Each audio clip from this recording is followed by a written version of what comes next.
Welcome to our YouTube channel. ఈ 2 BHKకి సంబంధించి 4th phase least ఏదైతే ఉందో డబుల్ బెడ్రూమ్ లీస్ట్, దానికోసం చాలామంది నన్ను కామెంట్ అయితే చేస్తున్నారు.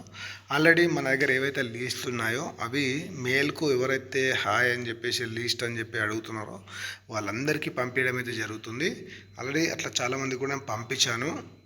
అయితే ఇప్పుడు ఏవైతే ఈ డబుల్ బెడ్రూమ్ ఉన్నాయో ఇప్పుడు ఆల్రెడీ దీనికి సంబంధించి ఇప్పుడు లీస్టులు కూడా కలెక్టర్ దగ్గర ఉన్నాయి. అంటే ఇప్పుడు ప్రజెంట్ పంపిణీ ఎవరికి చేసే ఇండ్లు ఏవైతే ఉన్నాయో వాటికి సంబంధించిన లీస్టులు కలెక్టర్ దగ్గర ఉన్నాయి. ఆ లీస్ట్ ఇంకా మన దగ్గరికి అయితే రాలేదు. దాన్ని తెప్పించే ప్రయత్నం కూడా ఆల్రెడీ మనం చేస్తున్నాం. ఒకవేళ లీస్టులు వస్తే మన ఛానల్లో నేను వీడియో చేసా, ఆ తర్వాత మీరు మెయిల్కు రిప్లై చేస్తే మీ అందరికీ పంపిస్తా. కొల్లూరుకు సంబంధించి మన ఏదైతే లీస్ట్ ఉందో లీస్ట్ మన చాలామంది నేను పంపించడం జరిగింది. ఒకవేళ లీస్ట్ చూసిన వాళ్ళు తీసుకున్న వాళ్ళు మెయిల్ ద్వారా నాకు ఒకసారి కామెంట్ సెక్షన్లో కామెంట్ చేయండి. అలాగే ఇవి ఏవైతే లీస్టులు ఉన్నాయో ఇప్పుడు ఆల్రెడీ మీరు ఎలిజిబుల్లోనే ఉన్నారు, కానీ ఈ ఎలిజిబుల్ లిస్ట్లోంచి ఎవరికి ఇస్తున్నారు ఏంటి ఆ ఫైనల్ లిస్ట్ ఏదైతే ఉందో అది వచ్చిన వెంటనే మీకు చెప్పే ప్రయత్నం చేస్తాను. మీరైతే టెన్షన్ పడిన అవసరం లేదు.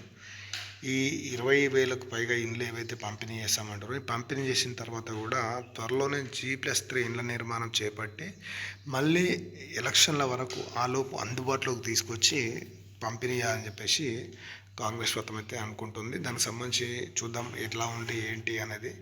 ఏదప్పటికి కూడా కొంచెం డిలే అయితే అవుతుంది ఇది 100%. ఎందుకంటే చాలా రోజుల నుంచి పోస్ట్పోన్ చేసుకుంటూ వస్తున్నారు. ఇప్పుడు ఎవరైతే లీస్ట్ 2లో ఉన్నారో మరికొద్ది రోజు ఒక 10 to 15 days అయితే వెయిట్ చేయండి. 100% ఇల్లు అయితే వస్తాయి చాలామందికి. అలాగే మీకు తెలిసిన ఫ్రెండ్స్ అండ్ ఫ్యామిలీకి కూడా షేర్ చేయండి. మన ఛానల్ కూడా సబ్స్క్రైబ్ చేసుకోండి. ఈ ఏదైతే ఇప్పుడు పంపిణీ చేయబోయే లీస్ట్ ఉందో అది రాగానే మీ అందరికీ పంపించే ప్రయత్నం చేస్తాను. Thank for watching our YouTube channel.